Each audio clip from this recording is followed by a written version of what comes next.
get started here. Good evening, everybody. For those of you who are joining us after the fact or joining us this evening who are new, we do have Dave, Dan, and Alex here. And then you got my screen here that will share a couple quick articles. I know we wanted to make a good chunk of this about remote ID tonight.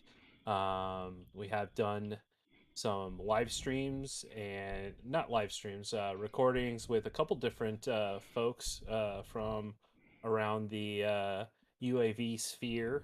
We did Dave and I did one with Geeks Fauna about a week ago. I did one with FTCA, the Flight Test Community Association.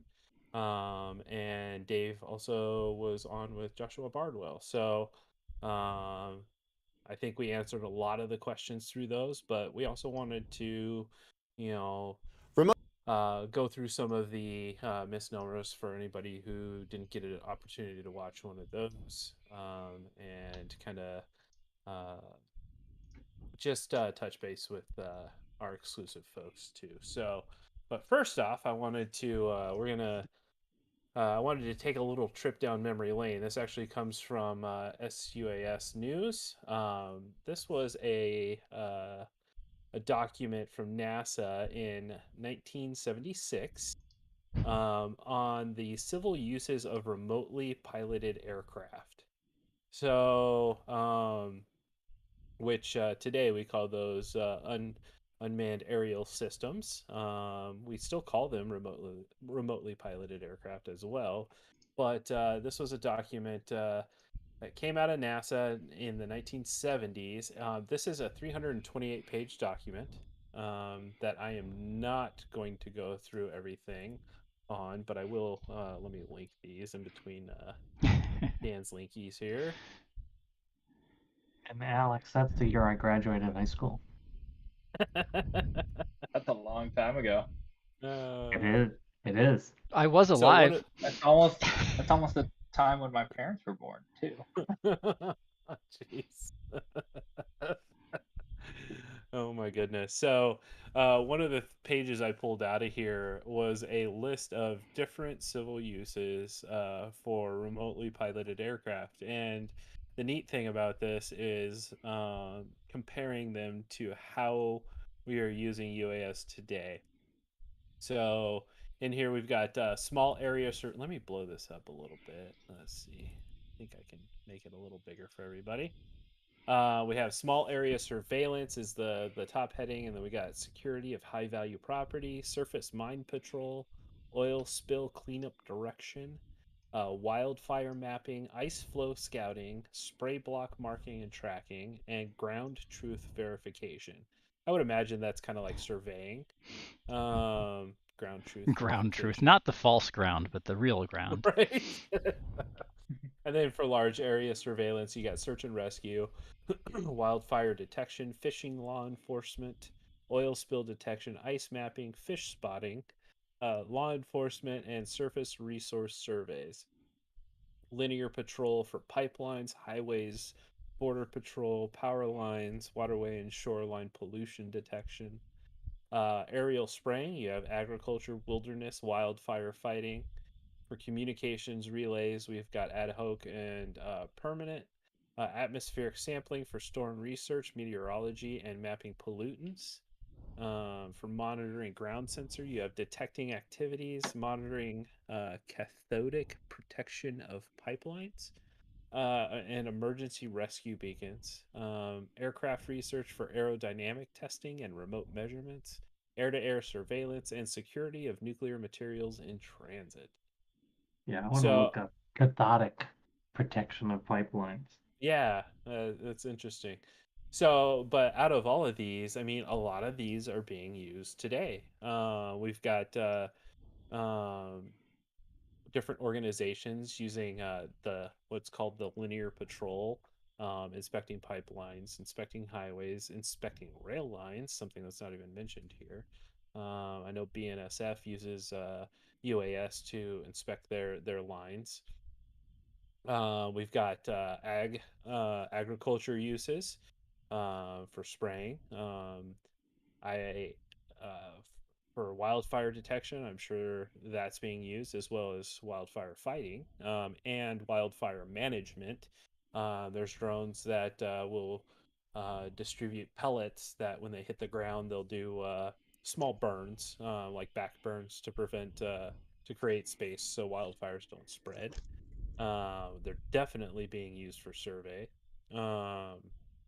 So pretty cool that back in 1976, they were kind of predicting a lot of this stuff.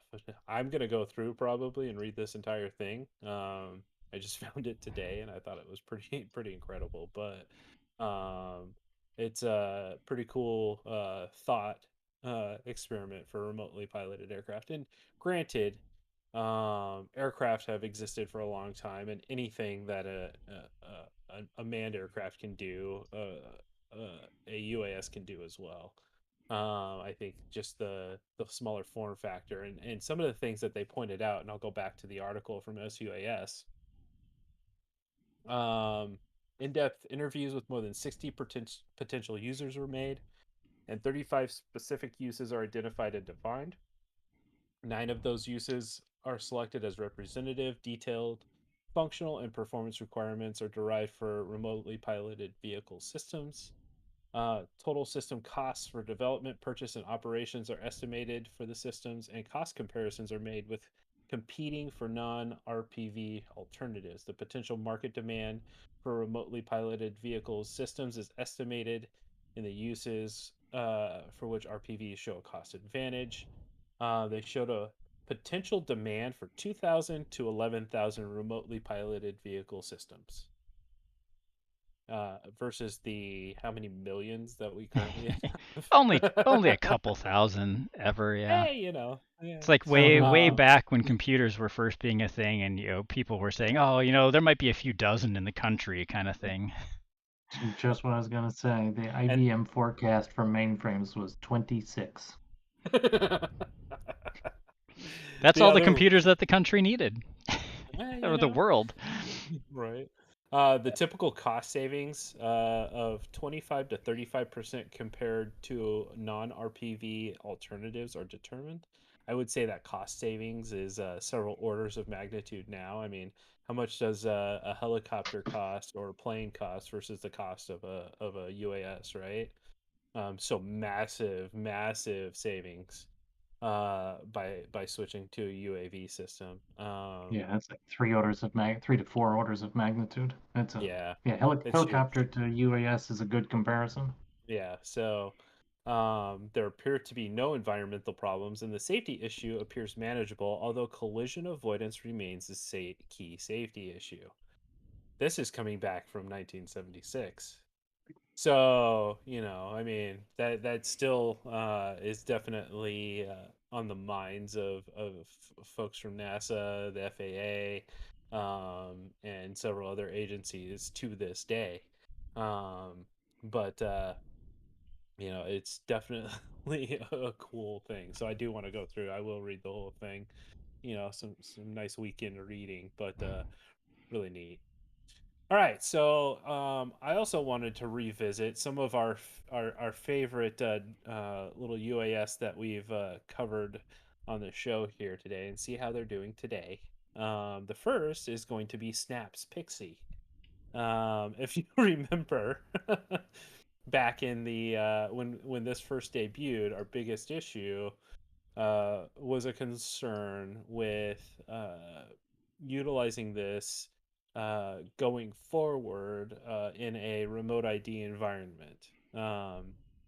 2 reasons is that social media, especially people who are social media influencers, often get paid for the work that they do. And if they're utilizing a Pixie, they will need to have remote ID because that will be considered commercial work. So this is a tiny little drone that is supposed to automatically follow you around. But within the last 4 months, they've decided that they will no longer be making it. They must have heard our criticism of it when we brought it up a couple months ago and decided, oh, like they were right, we should ditch this thing. So I'm they sure don't that's what it say was. specifically why it was thrown in the garbage, as the image suggests here. But they do say that Evan Spiegel, a Snap CEO, recently told staff during a Q&A that further development of the Pixie drone has been halted as part of a broader reprioritization of company resources. The drone is apparently yet another victim of both recent economic downturns and challenges that Snap's advertising business is still dealing with as a result of recent privacy updates from Apple for its mobile devices. At launch, the Pixie quickly sold out, presumably partly a result of the company revealing it would only be making a limited quantity of the drones. But while we may never see a Pixie 2, a person familiar with the matter said that the company still planned to sell off its remaining stock. So, Well, yeah, luckily, if they built them before this September, they don't have to meet the remote ID production rules, unless it was less than 250 grams, which maybe it was. yeah, but if you are an influencer and you're getting paid, still commercial work. Yeah, next year So, you'd have to have put a remote ID module on that thing somehow. yep. All right. So next up in our how are they doing? So the Zephyr, Airbus's um, big honking endurance flying stratosphere cruising UAS, it met an untimely meetup with the ground a couple days ago. So just before breaking the So close. endurance record So close. by a couple hours, it decided, due to an unknown error, to plummet to the ground. So No. Airbus So was that says, unknown error caused by the previous record holder? the previous record holder was actually, they actually Or the go into current Well, it. isn't record it holder, I is guess. Yeah. not The current previous? record holder is it's called the Hacienda. It was a Cessna 172, which was a compact single-engine plane developed in the late 1940s and 50s. The Cessna 172 is one of the most popular aircraft models in the world, with more than 44,000 units having been built since its inception, and new 172s are still produced to this day. The Hacienda managed to stay in the air for 64 days, 22 hours, and 19 minutes and 5 seconds, thanks to the assistance of a moving fuel truck, which drove below the plane when it required a top up. Hacienda was already impressive for its time, but even more impressive for maintaining its record despite all the progress the aerospace industry has made over the past 6 decades. So,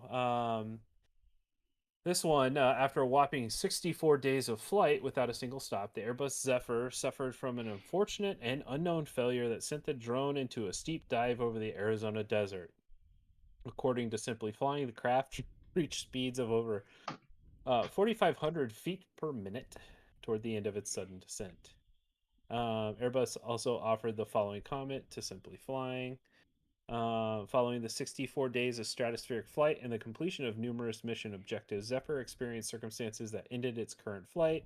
No personal injury occurred. Our teams are currently analyzing more than 1,500 hours of stratospheric mission data. The valuable experience from this prototype's ultra long endurance flight has proved to be a positive step towards the Army's high altitude platform goals. So yeah. So the failure was a success. Yes, I could have written Yeah. it. I could have written that one. So, yeah, there you go. My personal favorite is the Ingenuity. The Ingenuity was just dusted off after 2 months of not making any flights. And it took to the skies for just a short little hop. So it's currently winter on Mars, or at least in the location where the Ingenuity is. Um, the solar powered Ingenuity isn't getting enough sunlight to keep its battery charged both day and night. Mission team members wrote in a recent blog post. That issue, which is worsened by the buildup of dust on Ingenuity's solar panel, precludes long and ambitious flights, but short hops are still possible at the moment.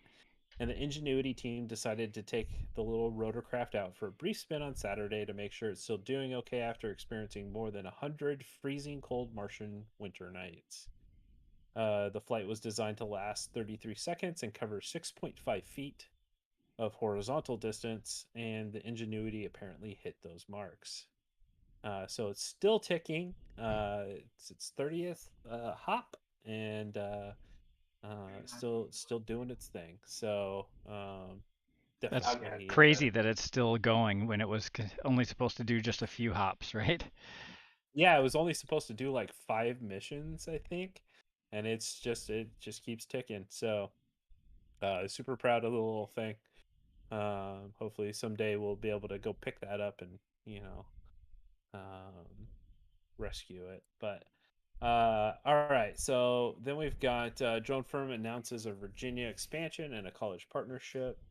So Drone Up, which is partnered with Walmart for delivery, will invest $7 million to expand its Virginia Beach headquarters, creating 510 jobs at that location, and invest $20.2 million to establish a testing, training, and R&D center for drone operators at Richard Bland College of William and Mary on the outskirts of metropolitan Richmond, creating 145 jobs there.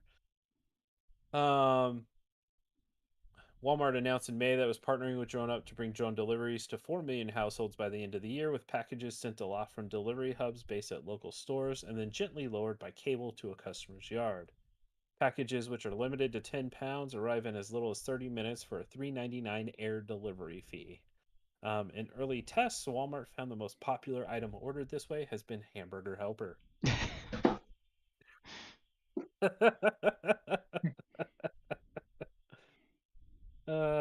That's hilarious. Quick and So, simple. there you go. So I know Drone Up, I believe they're expanding into a lot of the southern states, including Arizona, Texas, New Mexico. So hopefully here soon I'll be able to test this service out and we'll get some video. I suppose an ingredient like that, like you're in the middle of cooking and realize, wait, I don't have enough of this little thing. If No, you could get a drone to fly it to you really quick, then yeah. Or you jacked up dinner and hamburger helpers to the rescue. right. Roast peppers, habaneros, this could work. Hey, this hamburger helper's not bad.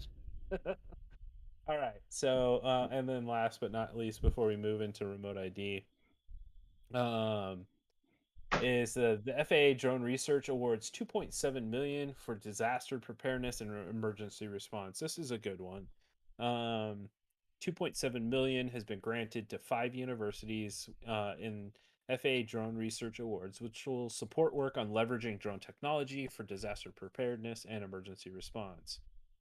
For years now, drones have been proven to be invaluable in search and rescue, firefighting, mapping of flood areas, and other disaster response efforts. Now, the FAA is supporting research institutions as they study how best to deploy and coordinate drone use in emergencies. So, this is super cool. One of the best uses for drones in my book is search and rescue in any kind of disaster, be it earthquake, tornado, hurricane. Being able to quickly deploy and locate stranded or injured people and getting them the help they need in a timely manner is going to be so crucial. And I believe drones are the best solution for things like that, just because of the ability to mass deploy um, and locate people quickly. So those grants were given to the University of Vermont, who received near 1.2 million. The University of Alabama in Huntsville got 800,000. New Mexico State University 400,000. North Carolina State University 200,000, and Kansas State University got 145,000. So typically, and correct me if I'm wrong, but I believe generally the college that received the most amount is kind of spearheading it, with additional research coming from the secondary colleges. So it'll be interesting to see what they find, and it feels like this is a different list of colleges than what we've seen in the past. So it's good to get that kind of spread around it and funding different research programs for different colleges. So this is pretty cool. So yeah. So with that, we're gonna move into remote ID, and we kind of want to dispel some of the misnomers about it, kind of what's happening currently and what we can expect going forward, as well as some things that we're working on to kind of clear things up for the recreational community, so that we can have a little bit of peace of mind when we're out doing what we do. So, um, Dave, you want to kind of kick us off on some of that, and we can kind of Sure. jump Some of into the thick of the it.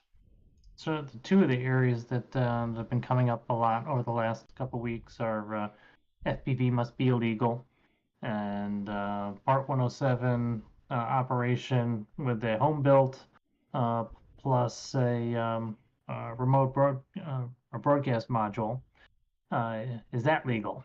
And the both of those are areas where we've committed to request an advisory circular, and they're areas that you can look at the remote ID rule, and they're not explicitly identified as something that is okay. You have to go back to Part 107 and 44809 to determine, well, it's okay there, but it doesn't really say that it's okay under remote ID. Those are two, and then there was the general area of enforcement.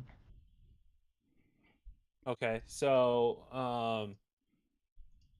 Yeah, I mean, in let's terms, go into that a little bit further. Let's like the remote ID mhm, one. So with like the FPV one, because it's pretty easy to read in the document and understand what's going on. In the past, the FAA has, I think even in an advisory circular, come out and said FPV is fine because the visual observer you have with you is the one who has to be able to see the drone, right? mm, So then when you get to the point of next year when remote ID gets added on top of all the existing regulations, there's a specific section in there where it talks about the pilot at the controls controlling the drone must be able to see the drone. And so that's when this new regulation gets put on top of it, which means, oh, if you have to fly within the remote ID regulations, now it sounds like FPV is not allowed. And so what Dave, you're just saying now is that we would like the FAA to come out with another advisory circular, which is like the FAA's giving additional clarification on the existing rules to all the people enforcing it, saying, hey, this is how we interpret or want you to interpret what we said in the final remote ID rule. And when you talked to the FAA employees back in January 2021, they definitely said, oh, yes, we're not intending to make FPV something that would break the rules as long as people are following the current set of guidelines. So we're hoping that we can get the FAA to release one of those advisory circulars clarifying this remote ID stuff, such as flying FPV and being able to build your own drone and put a remote ID module on it. Because we're definitely concerned that, especially in, say, Hollywood, when you're building Cinelifters, you're not going to buy one of those from, well, probably not from DJI. You're probably going to build a custom one to meet what you're trying to what you do. need to do, right? Yep. And so I'm sure the FAA really wants that's to still be a possibility. And it would make a lot of sense that if you built your own for that purpose and you put a module on it, that it would meet all of the requirements that the FAA is looking for. So Right. we need more And one of the clarification on that. All I right. mean, even going back to Dan's example of movies and the Motion Picture Association, think of all the movies in the last year or so that have come out with FPV pilots, right? So we've got Alex Vanover, and we've got NERC, Johnny FPV and Nurk, who are all Umagog. out there doing these great shots for these movies using their FPV aircraft. So and most of those, in fact, I would venture to guess that all of those that were used were built by those pilots. And so after this, we're concerned that they're going to say, well, if you home built your aircraft, you can't use it for commercial because it has to have standard remote ID, and that's just not going to work. So we want clarification on that, Right. as well as the myriad of other uses that a home built aircraft can have commercially. So And the conversation we had was with several FAA staff members, but also the executive director of the UAS Integration Office. So the ranking FAA executive responsible for UAS in the States. so and these are the things that are kind of troubling us right now. We're working on trying to get these fixed. We don't believe that these are going to be an issue, but we want the clarification out there for everybody involved, because what we don't want is somebody who doesn't understand that what the FAA intends is not what's written down, and they don't understand the intent versus the letter of the law. So we want that change to be in the letter of the law, and Right. it's not a law, but it's a rule, and And there's a lot of just to different people trying to go through. enforce those rules, so Hmm. the less it's open for interpretation, the better. Exactly. So, and currently what's happening right now is we're coming up on the deadline next month for manufacturers and producers of UAVs or UASs are going to have to implement remote ID in their units that are sold for or produced and sold for use in the United States. And Dave, have we gotten any feedback on whether there's a pushback date or anything yet Don't on have that? don't have any nothing specific. Okay, so there is a thought that that might get pushed back, but we don't have any Yeah. solid, concrete evidence of that. And Um, if the which we're anticipating that the September 16, 2022 date will be delayed. We also hear that the September 16, 2023 date absolutely will not be pushed back, will not be delayed. right. And So, so looking at the chat, Gold is saying, so can I still fly my drone normally? so currently, absolutely. There is zero requirement for you right now to worry about remote ID. There is zero requirement for you to uh, do anything different from what you're doing right now. So you're good to go. And what will change is the changes coming next year. Now, that doesn't mean you won't be able to continue to fly like you are right now. What it does mean is there will be some additions. So uh, that's when consumers or the end users, which is you, Gold, will need to, if you're gonna fly outside of a FRIA, which is an FAA recognized identification area, you will need to fly with a broadcast module, a remote ID broadcast module, so that you can continue doing what you're doing.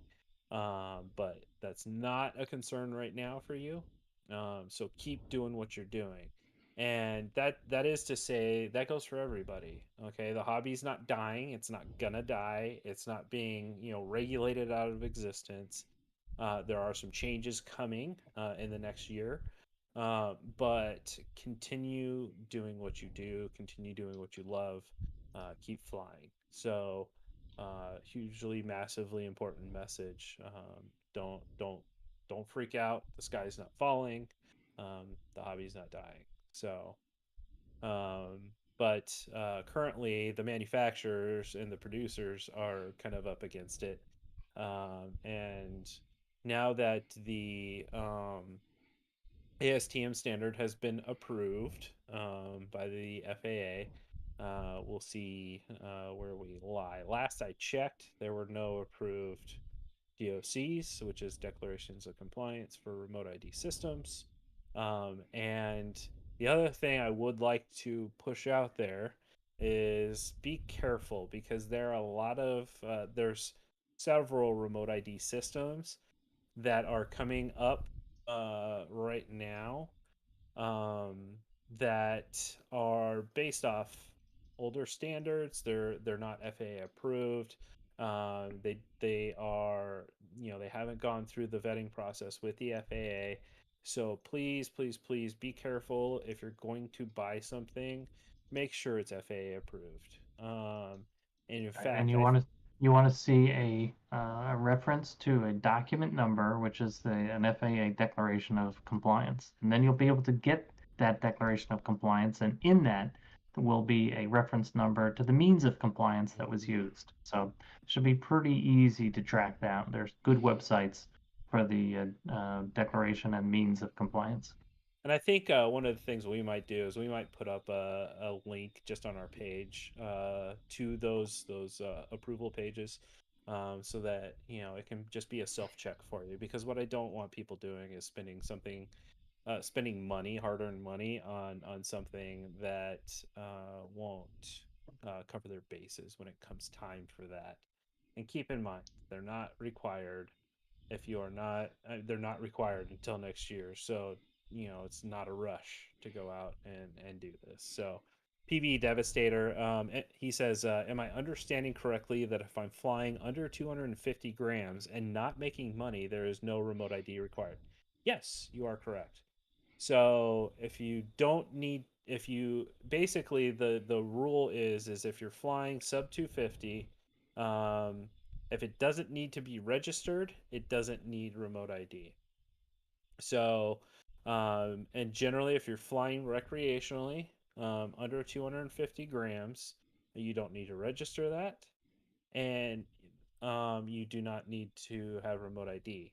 Um, Registered means that you need to, as a pilot, as a drone pilot, as a model aircraft pilot, you do need to if you're flying anything over 250 grams, between 250 grams and 55 pounds, you need to register with the FAA at their drone zone website and get a FAA certificate number,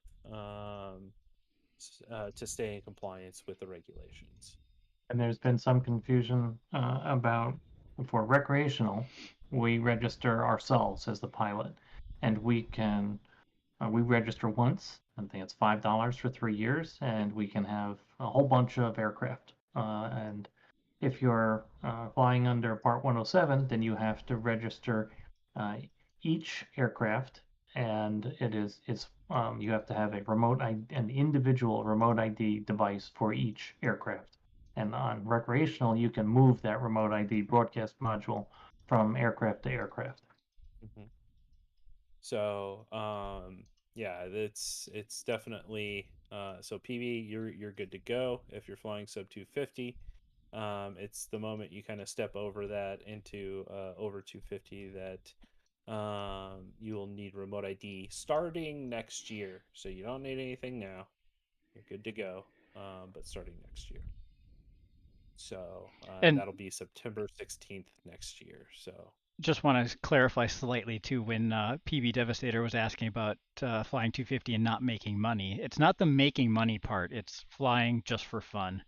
If you're flying for any reason other than just for the fun of it, then it's considered like a commercial flight. It's not a recreational flight. Then you need to register and you have to follow all those different rules, right. which is probably what you meant, but just want to Yes. clarify that for everybody listening. And keep in mind, that is, to the FAA, the intent of the flight is the differentiator. That means if you went into the flight intending to fly recreationally, and a year later somebody sees your footage and they want to buy it off of you, you're fine. And Gold is talking about registering next year. If you fly something that's 250 grams or up right now in the United States, you are supposed to register. Mm-hmm. And if you're flying recreationally, you register yourself, like Dave was saying, and you put your registration number on your drone. Mm-hmm. So definitely an important differentiator there. So yeah, I mean, I know remote ID can be confusing. I know it's concerning. But we're here, and we're rolling into that period. We just wanted to get some information out to everybody. Yeah, Yeah, so gold. Yeah, if you haven't registered, you want to get registered. Registered, Okay, that's going to do be the massively trust, important. or Yeah. do trust. I can't. Yeah, the T's in So the there's a trust are. couple things you want to do. So Dan linked some statutory conditions for flight. You want to take the trust. We recommend going to pilotinstitute.com and you can take the trust. It's free, and you can't fail it. Um, and you can go through and do that. You want to keep that certificate on you going forward that you get from Trust. You'll want to mark all your aircraft with your FAA registration number, and to just to make sure you're safe and compliant with the rules. That way, if something happens, you've got all that, and you won't get hammered with any kind of fees or anything like that. So, um, but let's see. Pine, trust is free and easy. Yes, it is. You can probably pass it cold. You actually You cannot can't fail fail. trust. It's built in that you cannot fail it. So, um, having it on my phone is completely fine, right? Yes, it is completely fine. Digital storage of your documents is 100% fine. Um, I always keep a hard copy with me just in case, a phone dies or something like that, but I keep it in my drone bag. Um, but yeah, you can't keep it on your phone. Just make sure it's accessible when you need it to be accessible. So but yeah. It What almost else? seems What like we need to. I wish it was simple, but it'd be great if we had like a flow chart that helped people answer these questions. Like, oh, are you That's flying not a for bad fun? Are you idea. flying not for fun? Are you flying sub 250? Are you not flying sub 250? Are you flying in a FRIA? Are you not flying in a FRIA? Is the date before this date? Are you building the drone? Are you not building the drone? It would be a little bit difficult, but like The those are the FAA things I go does through have my something head. similar. Yeah. The Do FAA they? actually has something similar for helping to determine what rule set you fly under. Don't have a link to it yet, but I could find it probably quickly. Yeah, see if you can find it for us, Alex. That would be great to have. It's either that or quickly dump your drones in a lake and run away. and like there's a lot that could still change between now and next Yes, year when operators have to absolutely. comply, and especially since we haven't seen what the FAA is going to do about FRIAs, like what the There we process go. is and like what the requirements are going to be to create a FRIA. Like if they happen to probably accidentally make it too easy and we can sign up everybody's backyard as a FRIA, like I'm sure that's not what they're expecting That's to not the happen. intent.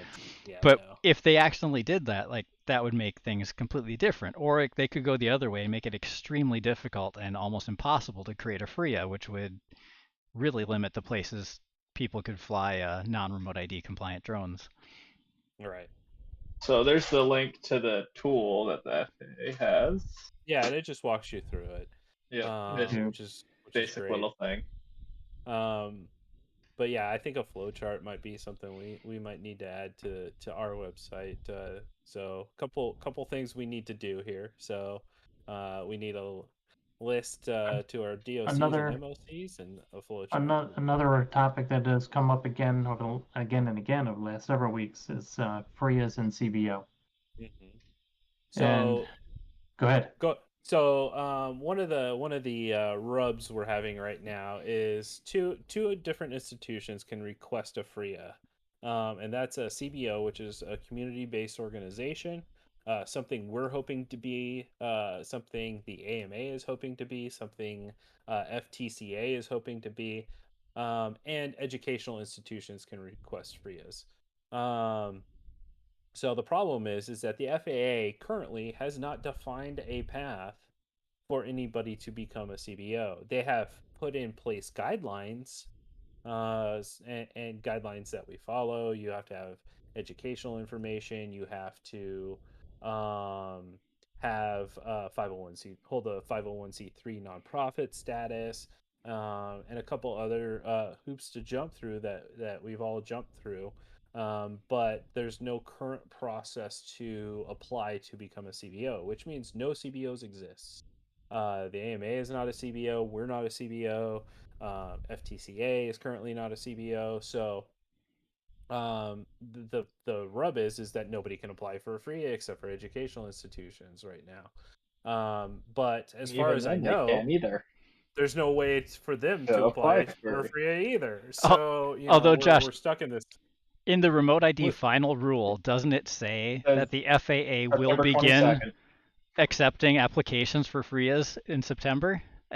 Yep. well, Same day as the Yes. manufacturer Yep, they compliance accept date. them, but we won't tell you how or where to to send your applications. So, Yeah. good Just luck. come up with a dummy application. Put all the information you think they might need and email it to the FAA, right? This is bureaucracy at work. So yeah, we're stuck in this middle ground where nothing can physically happen. So yeah, FRIAs are going to become a key thing. If you don't want to be remote ID compliant, you don't want to have broadcast modules. In order to stay compliant with the regulations, you will need to fly within a FRIA. We just need to get there first. So we are several years behind that path to becoming a CBO, which is frustrating for a lot of different organizations.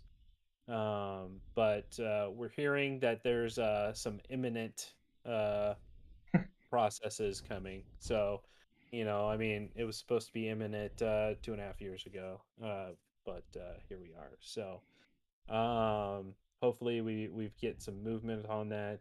Believe me, we're not the only ones frustrated. The commercial industry is also frustrated with the path of regulations that is currently going on. The Commercial Drone Alliance has expressed their displeasure for being able to kind of stay ahead of other countries in terms of moving forward with things like drone delivery and beyond visual line of sight and those kinds of things. And everybody who's So building it's not just the recreational. everybody who's currently building and selling a bind and fly or a ready to fly drone or aircraft of any kind are scrambling because the remote ID rule says after this September you can't produce a aircraft that has all the parts. And so if you currently sell a bind and fly come this September, you can't make those and sell them in the United States anymore. So they're going to have Right. to find a way around that, whether it's, sell them without a receiver and then become something where you have to Almost install your ready own to fly. receiver instead. But, Right. yeah. Just as you said, the prudent solution is to manufacture as a home built and then add appropriate components, and it's not defined by the FAA. So we don't think adding propellers is prudent, but we do think adding a receiver or adding Controller. motors, flight controller would be a sensible and reasonable addition. That would allow you to designate your aircraft as home built, and then when remote ID comes along as a requirement for the end user in September 2023, you add a broadcast module to the same configuration. So it's definitely interesting times ahead. But You want to highlight the differences between standard and home built? Sure. So standard remote ID is one of the 3 different remote ID ways to be remote ID compliant. So standard remote ID is something that's produced in full. So this would be like your DJIs, this would be your Skydios, this would be your Autels that come ready to rock with the drone, the receiver, or sorry, the transmitter, a full system. And standard remote ID has a couple different requirements. So first off, it brought the drone itself or the aircraft itself will need to broadcast its GPS location, and that's horizontal as well as vertical location, its speed, any emergency status, its specific session ID or unit ID. but as well as the controller itself will also need to communicate its status as well as its location. The other difference is that standard remote ID will need to be integrated into the systems of the UAS itself, so that if remote ID is not functioning, if it's not broadcasting, then the drone or the aircraft itself will not take off. So very different importance. And then you've got broadcast modules. Broadcast modules was a solution to add to home built aircraft. It's a separate component. It's not integrated with the system, but still needs to transmit its location, its speed, its emergency messages, and its unique identifier, as well as it broadcasts its takeoff location. It doesn't need to be integrated into the transmitter or the controller. So it's just a standalone unit that gets added on to the aircraft itself. The third method would be to fly in a FRIA, as we were discussing earlier. That requires no remote ID. You can, however, use remote ID within a FRIA, but it doesn't require it.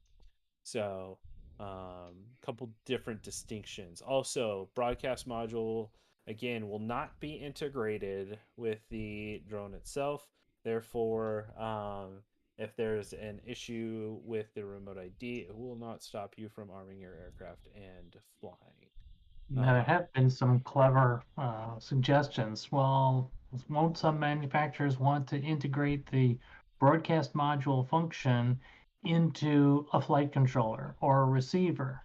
And that makes sense as long as the code, the software, can be segregated, probably in a separate chip and not resistant. intermingled, and has to be tamper resistant. So that means that it cannot have an easy path to something that's open source code running over in the rest of the flight controller or receiver. So I haven't watched it yet, but according to XJet, Bruce, he mentioned that the Drone and Sundry channel talked about ArduPilot and how it plans to comply with remote ID in their video yesterday. So I'll have to watch that and see what ArduPilot's planning. Yeah, I'm not that sure. link that I shared you guys I believe that's the same one. Yeah. Yeah. So it'll be interesting because they're I understand the want and the need for open source, and I'm a very big open source advocate. However, the problem comes with the level of tamper resistance, and that's going to be something that ArduPilot will need to kind of overcome in terms of getting approval. And this is the important part, is that a remote ID broadcast module is not valid if it's not approved by the FAA. So just because you have it doesn't mean it's going to keep you out of trouble. And I don't say that to scare somebody. I just don't want, do your homework, before jumping on ship with somebody. We want to make sure that if you're gonna spend your money and you're gonna fly, that you're doing so responsibly and within the realm of staying out of trouble. It's a bit interesting because it would be pretty easy to say you've got ArduPilot or your flight controller that is spitting out all the right stuff to be remote ID compliant, right? But it's not approved by the FAA. But if somebody is looking at your drone flying around and bring up the app, it'll show that it's just like it's legit because it's acting like it should. The only way you'd get in trouble is if like somebody got a hold of your drone and saw it and it's like, oh, well, this isn't actually one of those things. So it's kind of like driving a car around with fake license plates where everybody just glances at it. It looks totally fine until somebody digs into it deeper. Something stupid. Right. You do something stupid. And here's the thing is it's not just do something stupid, right? It's everybody has an accident sometimes, and I'm not saying that everybody has an accident with a drone, but what I am saying is it's a possibility. So, you could lose signal and drop onto somebody's car and damage their vehicle, in which case the police, come out and investigate and find that your drone was not compliant, or, God forbid, injure somebody, which is very unlikely but possible, or a collision, or flying somewhere where you shouldn't be, or any number of things. And it's not that I think anybody does any of these things intentionally. It's just an accident could happen and something, and they investigate, and then all of a sudden you're looking at a fine, and that's just not something anybody wants. So, And let's see, Two Dog um, RC is asking, what is the power of the transmitter per the spec that has to be on the drone? Is it different for a module and built in? And I think the answer is no, it's not different for the module and built in. And the FAA is very vague. It's basically saying it needs to transmit as far as possible or practical, whatever language they have. And Dave can probably add some details here, but I believe the ASTM standard that got approved by the FAA is talking about using the 2.4 gigahertz Bluetooth 5, and I think it's even the Bluetooth 5 long range version, which I don't remember Exactly the right. power, but the distances can be like a kilometer or many kilometers if your drone's up in the air pretty far. Right. And the reason that a Bluetooth 5 beacon was selected, or long range was selected, was it has intrinsic error checking, which we felt was um, an implied requirement in the rule, and so that allowed us to satisfy a requirement with a spec that folks could just pick up and run with, a components that they could just use. The range is going to be, it could be, generally the range is about a kilometer, but depending on your height and the sensitivity of the device that's registering it, so a phone, it could be, it could be 2 kilometers, 2.5. So it just depends on I would say the ambient noise floor of the area you're flying in, as well as how high you are, sensitivity of the device that's trying to detect that signal, etc. I think he's asking as in, like, if you're at 20 to 50 feet altitude, how far the range is. Right. And it's variable. If you want really short range, fly 2 inches off the ground in a wooded area, and your range would be very short. Right. Or around a lot of concrete. I mean, it's not something where I can give you a definite answer on that, Two Dog. It's gonna be location specific. In one location, you may get 1,000 feet, and the next you may get 1,500. So It's also has a lot to do with antenna propagation, and we spent literally 4 weeks on this topic. So if you're into it, you can dig into propagation shapes of different antenna that we dug through in detail, and worked on discussions of placement of the antenna on the aircraft. And of course, those of us on FPV said, you know how often I'm flying upright and horizontal? Probably more than What's Alex upright and does. horizontal? Right. Or you've got carbon fiber that's blocking the signal to a certain degree, and certain things like that. So is that required in the spec, where and how to mount the antenna? I don't believe so. No, it just It's basically says to get the best performance possible. Right. So Yeah. that also makes me think, what if you have a broadcast module, but say someone dumps it in concrete, basically blocking the propagation of the antenna? The module's still working. Does that consider tamper? Here's what I would tell you. Is that considered Alex. tampering? Here's what I would tell you is that upon examination, in the case of an accident or an incident, what do you want to have happen? I'm just saying. What if somebody's FPV frame by messing where you put it? What if your FPV frame was designed in such a way that it wasn't obvious, but the back part of the frame was basically a Faraday cage where you stuck the remote ID module in it? Oh my goodness, you guys! You guys go. I'm just throwing out ideas. I know, right? I mean, I will repeat this. Do what you feel is right if your aircraft were to come under inspection. And that's what I'm going to say. And if anyone has successfully successfully made a Faraday cage to mask FPV signals, let me know. I tried to make one. I failed miserably. So, all right. So Two Dog says, thinking for real life scenario, drone flies over a house in a neighborhood with lots of houses and Wi-Fi. Can a phone even pick that up? Yes.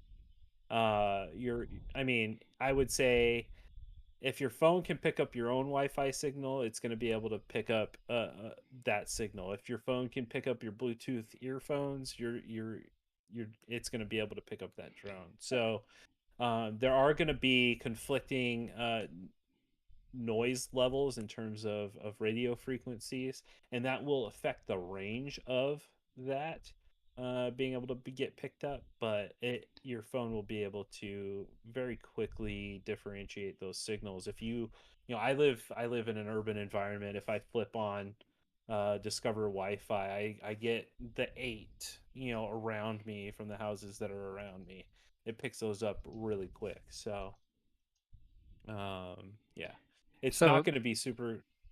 Go yeah, ahead. and I'm like, just it doesn't have to be really high performance. It's not like you're transmitting live video or audio. It's just a small bit of text, basically like text packets every second with just a little bit of data. And so if you miss a whole bunch of them, but you get one every once in a while, it's still going to basically function. Yeah, and that's the thing, is it's transmitting all that data, your latitude, longitude, speed, heading, your unique identifier, all that stuff. It's transmitting all that information once per second.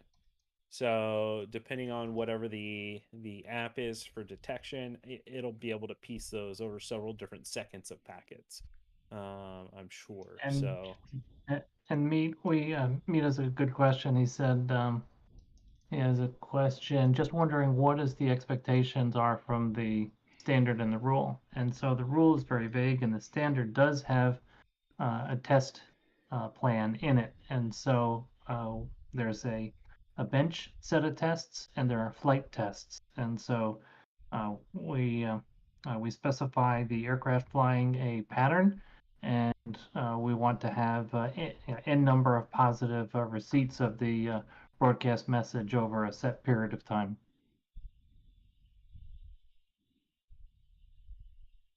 all right. So I think with that, hopefully we've answered some questions. I love the interaction and the questions. So definitely appreciate that. If you have more, feel free to reach out or ask us at our next one. I'm sure this will be an ongoing topic, at least through the end part of this year, that we'll need to touch base on. And yeah, so I don't want to keep you guys too long over our seven. Well, for me it's 7 o'clock. I don't know about the rest of y'all, but over our hour. Bedtime. But yeah, right. So Yes, my bedtime, Alex. old guy. I have to take a nap to stay up for this. All right. So with that, really appreciate it. Really appreciate the interaction, the questions. And with that, I'll give you the rest of your evening back. We will be back in 2 weeks. And happy to answer more of your questions, or reach out to us on Discord, reach out to us at our emails. Happy to have those conversations. Yep, ask away anytime in the Discord, send us email, Facebook, whatever works for you. We'll try to get you answers. Yep, absolutely. I know this is important to everybody. So Excellent. have a Good great night, questions. guys. Appreciate it. Thank you, gents. Thanks. See you in 2 weeks.